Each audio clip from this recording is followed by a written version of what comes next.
80 سال کا یہ پہلا دن ہے جب ملک آزاد ہوا تھا۔ اس آزادی کے اندر ہم اور آپ اس کی تاریخ کو بیان کرنے کے لیے یہاں بیٹھے ہیں۔ ملک کا ہر قوم اور ہر طبقہ اپنے بزرگوں کی تاریخ کو بیان کرتا ہے، ان کی قربانیوں کو بیان کرتا ہے۔ ہمارا یہ فرض ہے کہ آج خاص طریقے پر ہمارے بزرگوں کی کیا تاریخ ہے اور انہوں نے کیا کیا اور اس تاریخ پر ان کو کیا ملا، آج وہ برابر میں اس قبرستان کے اندر مدفون ہیں۔ ان میں ایسے بھی لوگ ہیں کہ جن کے خاندان میں اگر ان کے گھر کی دیوار ٹوٹ جائے تو وہ اپنے گھر کی دیوار بھی نہیں بنا سکتے۔ میں اپنے ان بزرگوں کی تاریخ کو بڑے مختصر انداز میں آپ کے سامنے بیان کرتا ہوں، نہیں، میں دنیا کے سامنے بیان کرتا ہوں۔ جن لوگوں نے ملک کی آزادی میں جیلوں کی صعوبتوں کو، کٹھنائیوں کو جھیلا ہے، انہوں نے ملک کی آزادی کے بعد اپنی ان محنتوں کا پھل پوری طرح حاصل کیا ہے۔ ہمارے اکابر وہ لوگ تھے جو اس قبرستان میں موجود ہیں، کوئی مائی کلال کہہ نہیں سکتا کہ ملک کی آزادی کے بعد ملک سے انہوں نے ایک کوڑی کا بھی فائدہ اٹھایا۔ میرے بھائی، یہ دارالعلوم دیوبند ہے۔ دارالعلوم دیوبند کی بنیاد کا مقصد ہی ملک کی آزادی۔ آپ اگر تاریخ کو پڑھیں گے تو اس تاریخ سے یہ پتہ چلتا ہے۔ حضرت شیخ الہند رحمۃ اللہ علیہ فرماتے ہیں کہ میں جانتا ہوں کہ حضرت نانوتوی نے دارالعلوم کو کس مقصد کے لیے آباد کیا،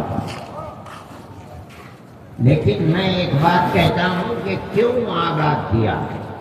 آپ کے سامنے یہ تاریخ رہنی چاہیے۔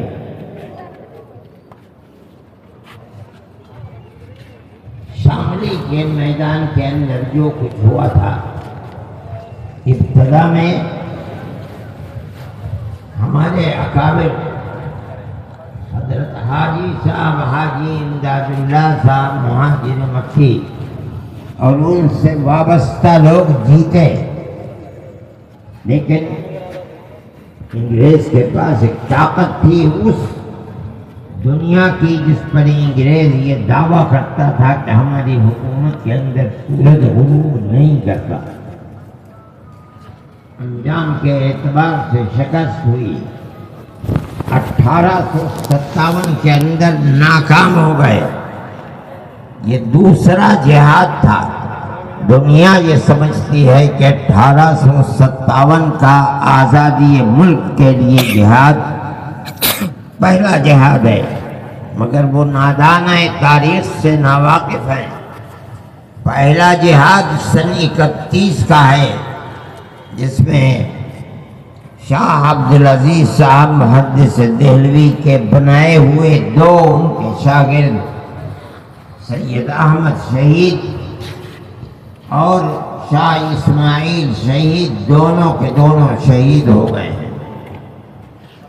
اس کے بعد جو لوگ بچ گئے وہ دلی آئے اور انہوں نے 31 سے لے کر 1857 تک ملک کی فضا کو بنایا، جہاد کے لیے میدان بنا کر کے سن 1857 میں ہندو اور مسلمان دونوں کو لے کر جہاد کیا۔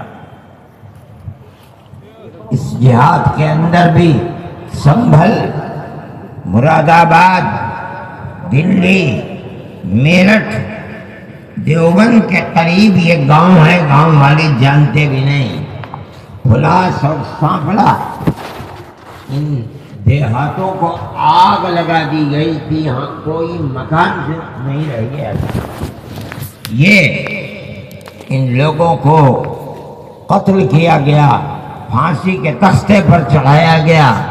صرف دلی کے اندر 32 یا 33 ہزار لوگوں کو قتل کیا گیا۔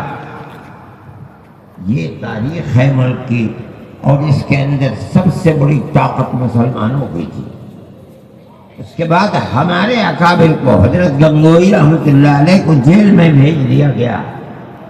حضرت حاجی صاحب کو ان کے شاگردوں نے چھپتے چھپاتے جہاز میں بیٹھا کر مکہ معظمہ بھیج دیا، اس لیے کہ وہ بوڑھے تھے اور انگریز کی قید کی صعوبتوں کو برداشت نہیں کر سکتے تھے۔ حضرت نانوتوی رحمۃ اللہ علیہ یہیں رہے مگر گرفتار نہیں ہو سکے۔ جب 3 سال کے بعد عام معافی کا اعلان ہوا، باہر نکلے، ابھی تک دارالعلوم کا کوئی وجود نہیں رہا، تو یہ دیکھا کہ وہ ہزار ہندو اور مسلمان، جن میں اکثریت مسلمانوں کی تھی، ان کی اولاد بھیک مانگ رہی ہے، اس لیے کہ ماں اپنی عزت کو بچائے ہوئے گھر کے اندر بیٹھی ہوئی ہے، کھانے کے لیے کچھ نہیں ہے، اولاد لوگوں سے بھیک مانگ رہی ہے، کچھ دیتا ہے کچھ نہیں دیتا ہے، تاکہ اپنے پیٹ کو پال سکے۔ اور کرسچن لوگ جو چرچ کے لوگ ہیں وہ باہر نکلے ہیں اور ان بچوں سے کہتے ہیں، ان کی ماں کے پاس جاتے ہیں کہ اس بچے کو ہمیں دے دو، ہم اسے مفت لکھائیں گے، مفت پڑھائیں گے، پہننے کے لیے کپڑے دیں گے اس کو، اور اس کو پڑھا ہوا لڑکا بنا کر کے ملازمت دیں گے، یا اپنے پیٹ کو بھی پالے گا، تمہارے پیٹ کو بھی پالے گا، اپنی بہنوں کو بھی زندہ رکھے گا۔ اور وہ ماں اپنے بیٹے کو، جس کا باپ انگریز کی دشمنی کے اندر اپنی جان دے چکا ہے، انگریز کے حوالے کر کے انگریز کا وفادار بنا رہی ہے۔ اس صورتحال کو دیکھ کر ان کا دل تڑپ اٹھا۔ اب انہوں نے فیصلہ کیا کہ ہمیں ایسا ادارہ بنانا چاہیے جس میں ہم ان بچوں کو پڑھائیں۔ ان کا باپ بھی مجاہد تھا، انگریز کا دشمن تھا، ہم اس کی اولاد کو بھی انگریز کا دشمن بنائیں گے۔ سن 1857 کے 9 سال کے بعد سن 1866 میں دارالعلوم کی بنیاد ڈالی، اور بالکل اسی طرح ہمیں یہ بچہ دو، ہم اس بچے کو کھانا دیں گے، پانی دیں گے، پہننے کے لیے کپڑے دیں گے، پیر میں جوتا دیں گے، اس کو پڑھائیں گے۔ اس کا باپ انگریز کا دشمن تھا، ہم اس کو بھی انگریز کا دشمن بنائیں گے۔ یہ دراصل دارالعلوم کی تاریخ ہے۔ چنانچہ دارالعلوم کی بنیاد رکھ دی گئی، اور بالکل اسی طرح کوئی تعلق اس کا دنیا سے نہیں ہے۔ ہمیں بچہ دو، مجاہد کی اولاد کو ہم مجاہد بنائیں گے۔ آج دنیا نہیں جانتی، یہ سمجھتی ہے کہ دارالعلوم دیوبند صرف پڑھانے کی درسگاہ ہے۔ نہیں، تم اس کردار کو نہیں پیش کر سکتے جس کردار کو ہمارے بزرگوں نے پیش کیا ہے۔ یہیں سے شیخ الہند پیدا ہوئے، یہیں سے مفتی کفایت اللہ پیدا ہوئے، یہیں سے حسین احمد مدنی پیدا ہوئے، یہیں سے حفظ الرحمن پیدا ہوئے۔ وہ لوگ جنہوں نے اپنی جانیں قربان دی، آج قبرستان کے اندر پڑے ہوئے ہیں، دنیا جانتی ہے۔ بدقسمتی ہے مسلمان نہیں جانتا کہ اس کے باپ دادا کی تاریخ کیا ہے، ملک کی آزادی ہے۔ دارالعلوم دیوبند، آج یہ آوازیں دنیا کے اندر اٹھتی ہیں کہ دارالعلوم دیوبند کے اندر شیو جی کا لنگ ہے۔ ارے پاگل، عقل و خرد سے جنون مجنون۔ تم دارالعلوم کے بارے میں تمہارے اندر اگر تم نے ماں کا دودھ پیا ہے تو دارالعلوم کی اس تاریخ کو زندہ کر کے دکھلاؤ۔ کیا ہے دارالعلوم؟ تم کیا جانو دارالعلوم کس چیز کا نام ہے؟ اگر دارالعلوم نہ ہوتا تو ملک کی آزادی کے اندر روڑے پڑ جاتے ہیں۔ حضرت شیخ الہند رحمۃ اللہ علیہ نے ملک کے اندر باہر نکل کر کے افغانستان کے اندر آزاد حکومت قائم کی، اور ان کے ذہن کے اندر یہ بات نہیں تھی کہ ملک کے اندر حکومت مسلمان کی ہوگی۔ اس آزاد حکومت کے اندر سنو اس بات کو، مولانا عبید اللہ سندھی، مولانا برکت اللہ بھوپائی، اگر یہ لوگ اس حکومت کی بنیاد تھے تو اس کا صدر راجہ مہندر سنگھ پرتاپ کو بنایا تھا۔ اس کا مطلب یہ ہے کہ وہ ملک کے اندر مسلم حکومت نہیں بنانا چاہتے تھے، ملک کے اندر ملک کے بسنے والے ہندو اور مسلمانوں کی ملی جلی حکومت بنانا چاہتے تھے۔ انہوں نے جس سیکولرزم کے خواب کو دیکھا تھا، آج ملک کے اندر فرقہ پرست طاقتیں سیکولرزم کے لفظ کو ملک کے دستور سے نکال کر پھینکنا چاہتی ہے۔ ہمارے اکابر نے ملک کے اندر سیکولرزم کا تصور دیا ہے۔ کون مائی کا لال ہے جو اس تاریخ کا مقابلہ کر لے یا اس کو نکیر؟ کوئی نہیں کر سکتا، انکار نہیں کر سکتا۔ یہ تھی ہماری تاریخ۔ حضرت شیخ الہند رحمۃ اللہ علیہ جب سعودی عرب سے طائف سے گرفتار کر کے اپنے ساتھیوں کے ساتھ مصر بھیجے گئے اور مصر سے اٹھا کر کے ان کو مالٹا کی جیل کے اندر بھیج دیا گیا، کانگریس کے لوگ جانتے تھے ان کی اس تاریخ کو۔ کوئی اور مائی کا لال ہندوؤں کے اندر نہیں ہے جس نے ملک کی آزادی کے لیے یہ قربانی دی ہو کہ 7 سمندر پار 4 سال اس نے انگریز کی قید با مشقت کو کاٹا ہے۔ اگر کاٹا ہے تو دارالعلوم کے طالب علم نے کاٹا ہے۔ 5 طالب علم ہیں، شیخ الہند رحمۃ اللہ علیہ دیوبند کے طالب علم ہیں، ان کے 4 شاگرد ہیں، مدنی ہیں، مولانا عزیر گل ہیں، میرے تائیزاد بھائی مولانا وحید احمد ہیں، اور اس کے ساتھ ایک غازی پور کے تھے حکیم نصرت حسین، وہ بھی دارالعلوم کے طالب علم تھے، اور حکیم نصرت حسین غازی پوری وہیں انتقال ہو گیا۔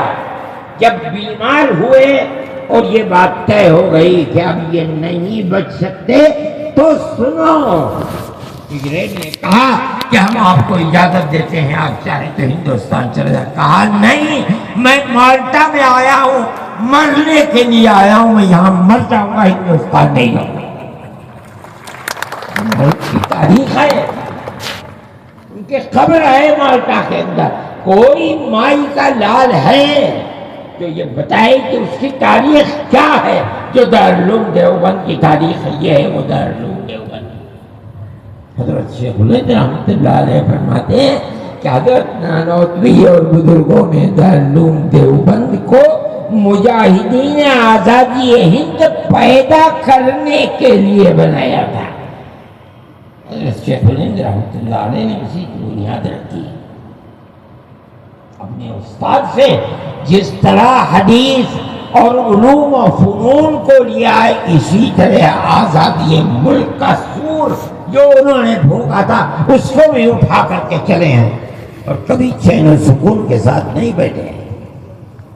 ان کے دل کے اندر جس طرح کی انگریز دشمنی تھی، کسی دوسرے کے دل کے اندر یہ انگریز دشمنی نہیں تھی۔ مسٹر مسٹن جو صوبہ جات متحدہ کا انگریز گورنر تھا، وہ کہا کرتا تھا کہ شیخ الہند کو اگر جلا کر راکھ کر دیا جائے گا تو اس کی راکھ سے بھی انگریز کی دشمنی کی بو آئے گی۔ یہ دارالعلوم کا کردار ہے۔ کون مائی کا لال ہے جو اس تاریخ کو نہیں، اس کے عشر عشیر کو بھی پیش کر دے؟ یہ ہے دارالعلوم۔ جب حضرت شیخ الہند رحمۃ اللہ علیہ کیا کر رہے ہو تو چلو یہاں سے، جب حضرت شیخ الہند رحمۃ اللہ علیہ مالٹا کی جیل سے واپس آئے اور جہاز بمبئی کی گودی کے قریب پہنچا۔ قبل اس کے کہ کوئی جہاز پر جائے، انگریز نے بہاولپور ریاست کی جو وہاں کے نواب تھے، آج وہ پاکستان کے اندر ہے، جو تو ہندوستان ایک تھا، سر رحیم بخش مرحوم ریاست بہاولپور کے جو نواب تھے ان کے کرتے دھرتے تھے، اور انگریز نے ان کو خطاب دیا تھا سر کا۔ انگریز نے ان کو بھیجا، کوئی نہیں، سب سے پہلے وہ گئے اور انہوں نے جا کر کے حضرت شیخ الہند رحمۃ اللہ علیہ سے یہ فرمایا کہ حضرت آپ چلے گئے اور آپ دارالعلوم کی درس حدیث کی بنیاد دھیمی پڑ گئی، آپ لوگوں کو ذکر و اذکار کی تلقین کرتے تھے، لوگوں کو بیعت و ارشاد سے منسلک کرتے تھے، وہ جگہ خالی ہو گئی، آپ نے سب کچھ کیا، لیکن انگریز تو اب بھی بیٹھا ہوا ہے۔ اب آپ آئے ہیں، اب بیٹھ جائیے، دارالعلوم کی اس مسند کو زندہ کیجیے، آباد کیجیے، اور جو بیعت و ارشاد کا خالی ہو گیا ہے، بزرگ رہے نہیں ہیں، اب اس بیعت و ارشاد کے سلسلے کو جاری فرما دیں تو یہ مسلمانوں کے لیے بہت بڑی ایک بڑا سہارا بن جائے گا۔ حضرت شیخ الہند رحمۃ اللہ علیہ خاموشی کے ساتھ سنتے رہے۔ کہا اپنی بات کہہ چکا ہے آپ؟ کہ میں نے کہہ دیا۔ فرمایا کہ میں بوڑھا ہو گیا ہوں، لیکن میں آپ سے کہتا ہوں کہ جس ہندوستان کے اندر انگریز کی حکومت ہے، میں اس ہندوستان میں مالٹا سے آیا ہوں، اس سرزمین کے اندر جینا تو جینا، مجھے انگریز کی حکومت میں مرنا بھی گوارا نہیں ہے۔ میں تو صرف اس لیے آیا ہوں کہ میں دنیا کو یہ پیغام دوں کہ انگریز کی غلامی حرام ہے۔ میں بوڑھا ہو گیا، اگر میرے اندر چلنے پھرنے کی طاقت نہیں رہی تو میں اپنے شاگردوں سے کہوں گا کہ میں ایک پلنگ کے اوپر لیٹ جاؤں، وہ اپنے کاندھوں پر میرا پلنگ اٹھا کر کے گاؤں در گاؤں جائیں، اور میں ہر گاؤں میں جا کر یہ اعلان کروں کہ انگریز کی غلامی حرام ہے۔ میں ہندوستان اسی لیے آیا ہوں۔ کون مائی کا لال ہے جو اس تاریخ کو زندہ پیش کر سکتا ہے؟ یہیں رہے۔ جمعیت علماء کا پہلا صدر، مستقل صدر، مالٹا سے آنے کے بعد حضرت شیخ الہند رحمۃ اللہ علیہ کو بنایا گیا۔ اس سے پہلے مفتی کفایت اللہ تھے، اور لکھا ہوا ہے کہ وہ مستقل نہیں ہیں۔ حضرت شیخ الہند رحمۃ اللہ علیہ آئیں گے، وہ مستقل صدر بنیں گے۔ جو سب سے پہلا اجلاس ان کے آنے کے بعد دلی کے اندر ہوا ہے، اس کے 12 دن کے بعد حضرت شیخ الہند رحمۃ اللہ علیہ کا انتقال ہو گیا۔ صرف 12 دن کے بعد خود حضرت شیخ الہند رحمۃ اللہ علیہ نہیں پڑھ سکے، اپنی بیماری اور کمزوری کی وجہ سے۔ اس جلسے کے اندر اب مولانا شبیر احمد صاحب عثمانی کو وہ دیا اور انہوں نے اس کو پڑھا ہے۔ یہ حضرت شیخ الہند کی تاریخ ہے میرے بھائی۔ اس تاریخ کو کون پیش ہے؟ پھر ان کے شاگرد یہاں آئے، حضرت شیخ الہند رحمۃ اللہ علیہ۔ میں نے اپنے والد حضرت مولانا سے سنا ہے، مولانا مدنی سے، کہ میرا پروگرام یہ تھا کہ ہندوستان جا کر کے مالٹا سے، اور میرے والد کا انتقال ہو گیا، میری ماں کا انتقال ہو گیا، میری بیوی کا انتقال ہو گیا، میں جاؤں، جا کر کے کم از کم تعزیت تو دے دوں۔ اتنے دن میں رہا مالٹا میں، یہ سب داغ مفارقت دے گئے، میں جاؤں گا۔ مگر حضرت شیخ الہند رحمۃ اللہ علیہ یہاں آ کر کے انتقال فرما گئے۔ میں نے یہ طے کر دیا کہ جو ان کا نقطۂ نظر تھا، جب تک ملک آزاد نہیں ہوگا میں بھی یہیں رہوں گا، میں نہیں جاؤں گا۔ ملک آزاد ہوگا تبھی میں اس ملک سے جاؤں گا۔ چنانچہ لگ گئے یہ وہ لوگ تھے جو دارالعلوم کی اسی چار دیواری کے اندر اپنی زندگی کو انہوں نے علم حاصل کیا، اور جو حاصل کیا تھا وہ ملک کے ساتھ وفاداری تھی، ملک سے کچھ حاصل کرنا نہیں تھا۔ شیخ الہند چلے گئے، انہوں نے کچھ نہیں حاصل کیا، قبرستان موجود ہے دیکھ لو۔ حسین احمد مدنی چلے گئے، کچھ نہیں حاصل کیا۔ مفتی کفایت اللہ چلے گئے، کچھ نہیں حاصل کیا۔ وحید احمد چلے گئے، وہ بھی قبرستان میں ٹانڈے میں مدفون ہے، کچھ نہیں لیا۔ کیا چیز تھی؟ اس لیے کہ انہوں نے جو کچھ کیا تھا شیخ الہند کی تحریک سے کیا تھا، ملک کے لیے کیا تھا، ملک سے حاصل کرنے کے لیے نہیں کیا تھا۔ یہ دارالعلوم کی تاریخ ہے میرے بھائی، اس تاریخ کو ذہن میں رکھنا چاہیے، یاد رکھنا چاہیے۔ دنیا اس تاریخ کو بھلا رہی ہے۔ یہ بڑی بدقسمتی کی بات ہے کہ آج ملک دشمن اور دہشت گرد ہوگا، جس کو چاہتے ہو پکڑ کر جس طرح چاہو جیلوں کے اندر بند کر دو، تمہاری دہشت گردی ہے۔ یہ فرقہ پرست طاقتیں دہشت گرد ہیں۔ ہندوستان کے اندر مسلمان کی تاریخ یہ ہے، جس کو دیکھنا ہے وہ آئے اور دارالعلوم دیوبند کو دیکھے، اس کی تاریخ کو پڑھے اور دیکھے کہ مسلمان اور ان کے باپ دادا کس طرح ملک کی آزادی کے لیے قربان دینے والے تھے، جنہوں نے ایک پیسہ بھی ملک سے نہیں لیا۔ اس کو سمجھنا چاہیے۔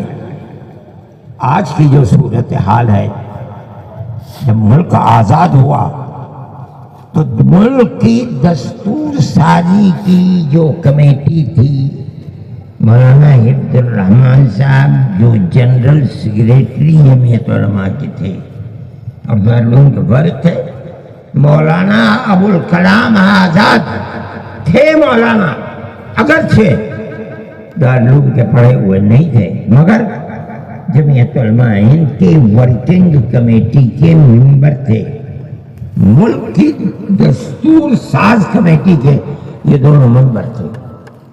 جیسے جیسے ملک کی آزادی قریب آتی رہی، یہ لوگ سمجھتے تھے کہ کیا ہو رہا ہے، جمعیت علماء برابر موتی لال نہرو سے، گاندھی جی سے برابر یہ عہد لیتی چلتی تھی کہ ہمیں بتاؤ اور عہد کرو کہ ملک آزاد ہوگا تو ملک کا دستور سیکولر دستور بنے گا، جس کے اندر مسلمان کو اپنے مذہب کے ساتھ زندہ رہنے کا حق ہو، اور برابر ورکنگ کمیٹی عہد کرتی چلتی ہے کہ ملک کے اندر ہندوستان میں گورنمنٹ بنے گی تو ملک کا دستور سیکولر دستور ہوگا، اور ہندوستان ملک کے اندر اقلیتیں اور خاص طور پر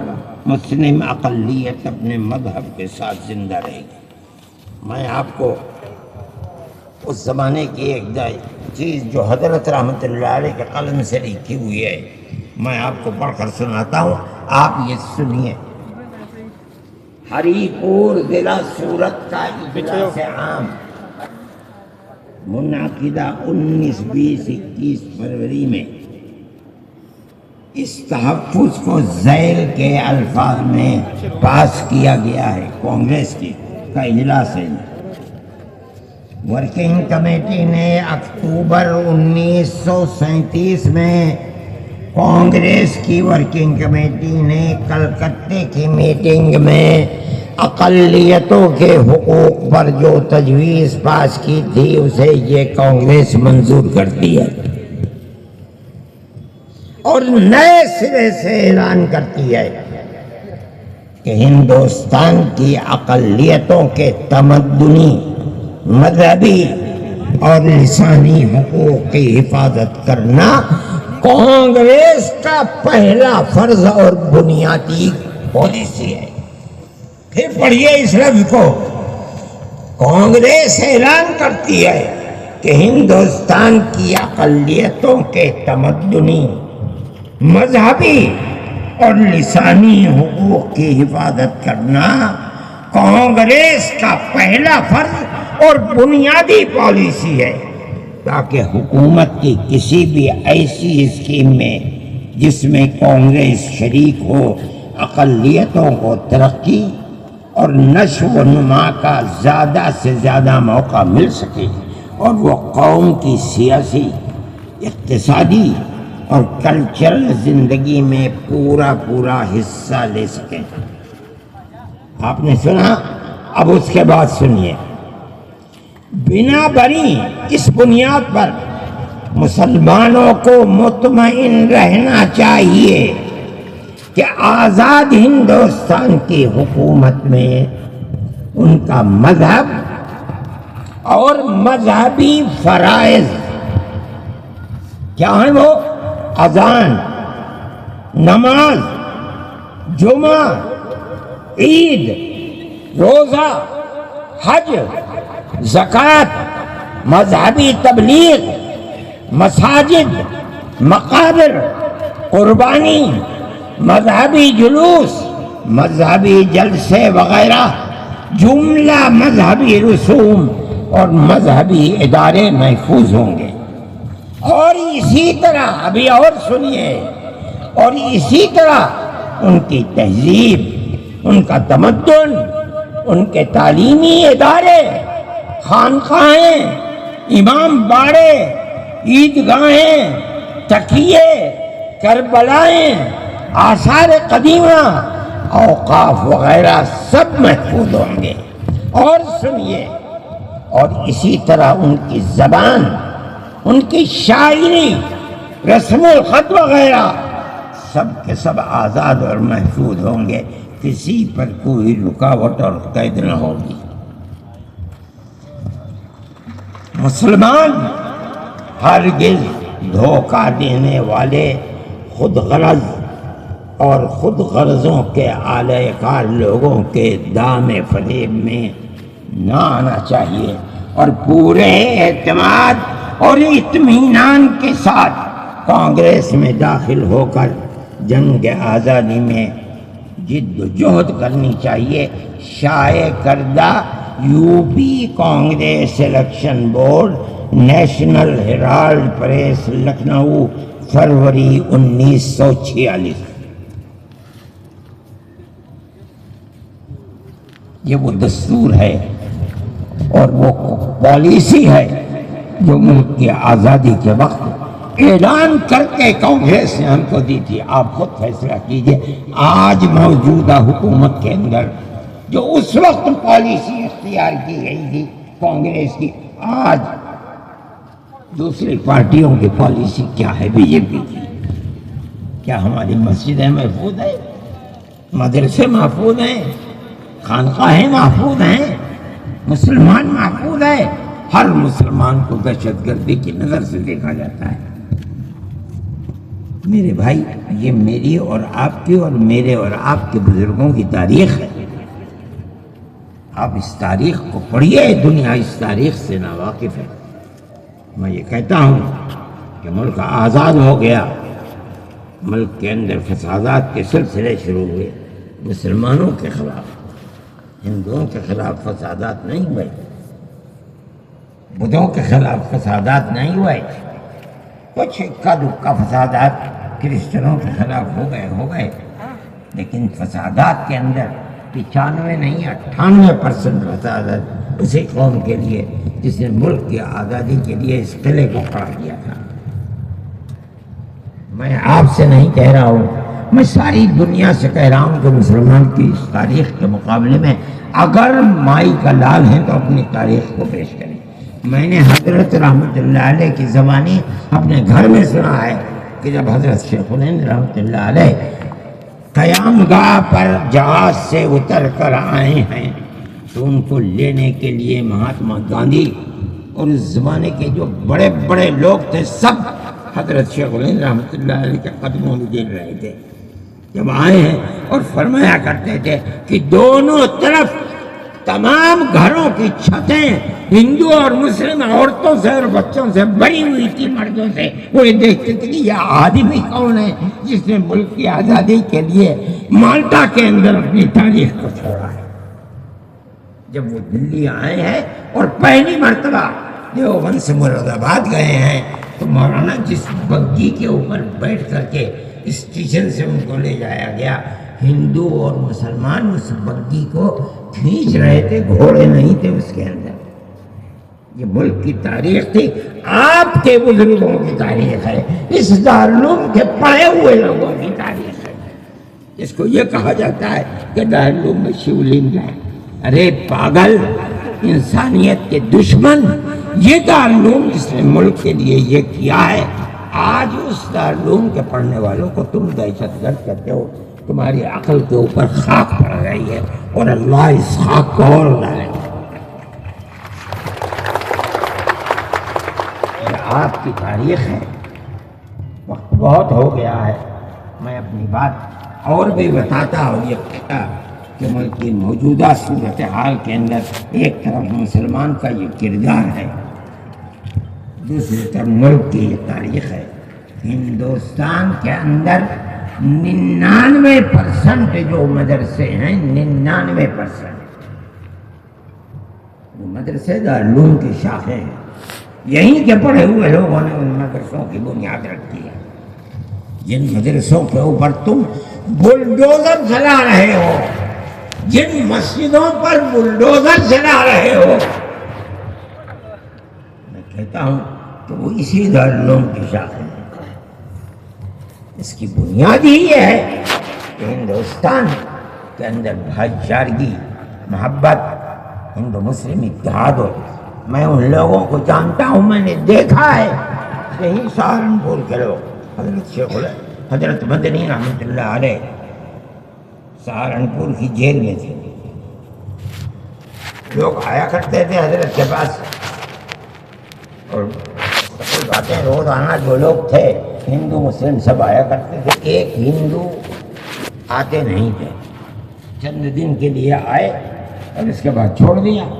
حضرت نے فرمایا کسی اور ہندو سے کہ بھئی فلاں صاحب کہاں چلے گئے، آ نہیں رہے ہیں کیا، طبیعت خراب ہے، اگر ہے تو میں جاؤں دیکھنے کے لیے؟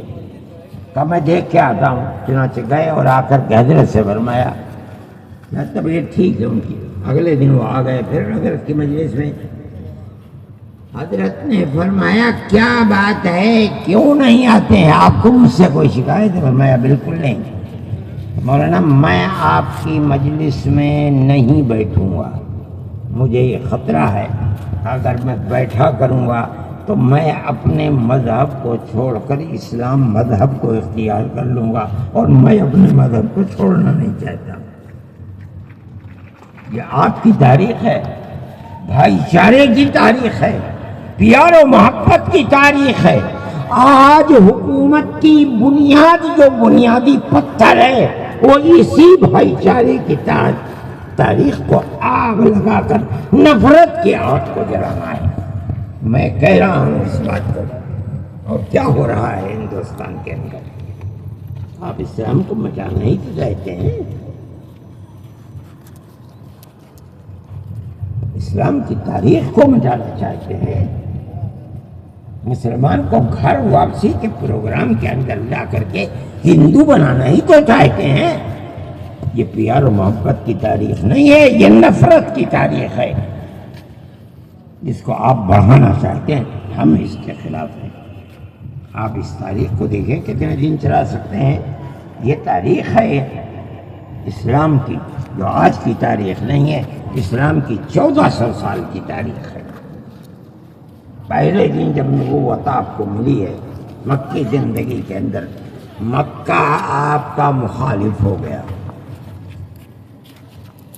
13 سال وہاں گزار کر جب اتنی زمین تنگ ہو گئی کہ فیصلہ کر لیا گیا کہ آج گھر سے نکلے محمد علیہ السلام کو قتل کر دو، اللہ نے انہی کے درمیان سے نکالا۔ ابو بکر صدیق رضی اللہ تعالیٰ عنہ کے گھر گئے، وہاں سے دونوں کے دونوں غار میں آ کر چھپ گئے اور وہاں سے اٹھے، اور اس کے بعد مدینہ منورہ چلے آئے۔ یہ ہندوستان کی یہ اسلام کی تاریخ ہے۔ مکہ معظمہ کے اندر سے آئے مدینہ منورہ، آپ کو زہر دیا گیا، جادو کیا گیا، وہاں آپ کے اوپر سے پتھر ڈال کر یہودیوں نے آپ کو قتل کرنا چاہا۔ یہ تمام چیزیں اور جنگ پر جنگ ہوتی رہی، لیکن مسلمان زندہ ہے۔ اور جو لوگ مسلمان کو فنا کرنا چاہتے تھے، اللہ نے ان کو فنا کر دیا، مکہ فتح ہو گیا۔ اس زمانے سے لے کر آج تک اسلام کے خلاف وہ تاریخیں چل رہی ہیں، ہر طاقت ختم ہوئی ہے۔ اسلام تو اپنی جگہ پر زندہ ہے، مسلمان بھی زندہ ہے۔ اور آپ قریب میں دیکھ لیجئے، سمرقند ہے، بخارا ہے، تاشقند ہے، ازبکستان ہے، تاجکستان ہے، چیچنیا ہے، آذربائیجان ہے، قزاقستان ہے، قرقیزستان، یہ ترکمانستان ہے، یہ تو سب کی سب مسلم ریاستیں تھیں، ان کی حکومتیں نہیں۔ آج سے 125 سال پہلے کمیونزم آیا اور سب کے اوپر پانی پھیر کر کے کمیونسٹ حکومت قائم کی۔ لیکن آپ دیکھیے تو ان بادشاہوں کا تو نام و نشان مٹ گیا۔ مسجدوں کو میوزیم بنا دیا گیا، مسجدوں کے اندر جانا بند کر دیا گیا، مسجدوں سے نمازوں کی آواز بند ہو گئی۔ لیکن وہی کمیونزم جس نے ان تمام مسلم ریاستوں کے اوپر پانی پھیر دیا تھا، خود افغانستان جیسی فقیر ملک کے دلدل میں پھنس کر کے کمیونزم کی ریڑھ کی ہڈی ٹوٹ گئی، تمام ممالک آزاد ہو گئے۔ میں گیا ہوں،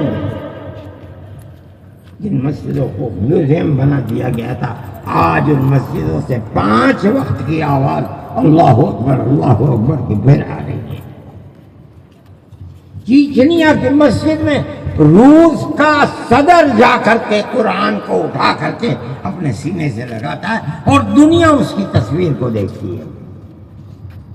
میں کہتا ہوں کہ جن طاقتوں نے اسلام اور مسلمانوں کو مٹانا چاہتا تھا، اللہ کا وعدہ ہے یریدون ان یطفئوا نور اللہ بافواہہم ویابی اللہ الا ان یتم نورہ ولو کرہ الکافرون۔ سب طاقتیں مٹ گئیں، اسلام تو اپنی جگہ پر زندہ ہے، اور میرا ایمان ہے، میرا دعویٰ ہے کہ قیامت کے قریب تک اسلام اسی طرح زندہ رہے گا۔ جو طاقتیں آج ابھر رہی ہیں اور اسلام کو مٹانا چاہتی ہیں، انشاءاللہ وہ طاقتیں مٹ جائیں گی، اسلام زندہ رہے گا۔ میرے بھائی، میں پھر کہتا ہوں کہ گھر واپسی کے پروگرام کو ختم کرو، پیار و محبت کی زندگی کو پھر اٹھاؤ، اپنی اس تاریخ کو زندہ کرو، ملک بھی زندہ رہے گا، ملک میں بسنے والے بھی زندہ رہیں گے۔ اور اگر تم اس کے خلاف چلو گے تو اللہ کا فیصلہ، میرا ایمان ہے، میرا عقیدہ ہے کہ اللہ کا یہ فیصلہ ہے کہ اسلام کو زندہ رکھنا ہے۔ اسلام زندہ رہا ہے، اسلام زندہ ہے، اسلام انشاءاللہ زندہ رہے گا۔ میرے بھائی، یہ تاریخ ہے ہماری اور آپ کی، ہم اس تاریخ کو زندہ رکھنا چاہتے ہیں۔ ہم یہ سمجھتے ہیں کہ ہماری یہ تاریخ انشاءاللہ اللہ چاہے گا تو زندہ رہے گی۔ اقبال کے جو شعر کو پڑھا تھا میں، اس شعر کو کچھ بات ہے کہ ہستی مٹتی نہیں ہماری، کچھ بات ہے کہ ہستی مٹتی نہیں ہماری، صدیوں رہا ہے دشمن دور زمان، اس وقت سے لے کر آج تک دشمن رہا ہے۔ اقبال صحیح کہتے ہیں، کچھ بات ہے کہ ہستی، بات کیا ہے؟ اللہ کا وہ وعدہ ہے جو قرآن کے اندر کیا ہے، یریدون ان یطفئوا نور اللہ بافواہہم واللہ متم نورہ۔ اللہ اپنے اس نور کو یعنی اسلام کو پورا کرتے رہے گا، اور ہمارا عقیدہ ہے، حضرت محمد صلی اللہ علیہ وسلم نے فرمایا ہے کہ جب قرب قیامت ہوگا اور دنیا اللہ اللہ کہنے والا کوئی بھی زمین میں نہیں رہے گا، قرب قیامت ہے، ان لوگوں کے اوپر قیامت آئے گی۔ ہم پیار و محبت کی اس تاریخ کو ملک میں زندہ رکھنا چاہتے ہیں، یہ ہماری تمنا ہے۔ ہم ملک میں فساد نہیں کرتے۔ ٹھیک ہے، اسکول اور کالج اور یونیورسٹیوں کے طلباء جمع ہوتے ہیں، حکومت کے پیر اکھڑنے لگتے ہیں۔ ہم یہ سب کچھ نہیں کرتے، ہم دنیا کو امن کا پیغام دیتے ہیں، طلباء کو پیار و محبت کو سکھلاتے ہیں۔ ہمارے طلباء کبھی اس طرح کی چیزوں کے اندر دخل نہیں دیتے ہیں، پھر بھی ہمیں دہشت گرد بتایا جاتا ہے۔ جھوٹ ہے، جھوٹ ہے، جھوٹ۔ مسلمان دہشت مسلمان کو وہ محبت ہے اپنے ملک سے جو میں نے آپ کے سامنے پیش کی ہے، دنیا کے لیے نہیں، حکومت کرنے کے لیے نہیں۔ ہم تو صرف ملک کے باسی ہیں، رہنے والے ہیں۔ ہم اس ملک کو زندہ رکھنے کے لیے کرتے ہیں، جو بھی کرتے ہیں پیار و محبت کو زندہ رکھنے کے لیے کرتے ہیں، کرتے چلے آئے ہیں اور کرتے رہیں گے۔ ہم مر جائیں گے، ہماری اولاد انشاءاللہ کرتی رہے گی۔ ملک ہمارا ہے، ملک زندہ رہا ہے، زندہ ہے، اور انشاءاللہ پیار و محبت کے ساتھ زندہ رہے گا۔ میں آج کے دن میں پھر آپ کو مبارکباد دیتا ہوں اور میں دعا کرتا ہوں کہ اللہ ہمارے اس ملک کی وہ پرانی پیار و محبت کی جو تاریخ رہی ہے، اللہ اس تاریخ کو زندہ رکھے اور ملک کے اندر پیار و محبت کی تاریخ کا نشو و نما ہو، آگے بڑھیں اور اسی تاریخ کی زندگی کے ساتھ آگے بڑھیں۔ اللہ تعالی خیرات و برکات سے نوازے، دارالعلوم کی بھی اللہ حفاظت فرمائے، اور دارالعلوم کو جس مقصد کے لیے کامیاب کیا گیا تھا، اللہ اس مقصد کے اندر کامیابی اور کامرانی دارالعلوم کو، دارالعلوم سے وابستہ لوگوں کو، دارالعلوم کی خدمت کرنے والوں کو، دارالعلوم میں پڑھنے والوں کو، سب کو اسی نقطے کے اوپر پیار و محبت کے اللہ قائم و دائم رکھے اور پیار و محبت کے لیے کام کرنے کی توفیق عطا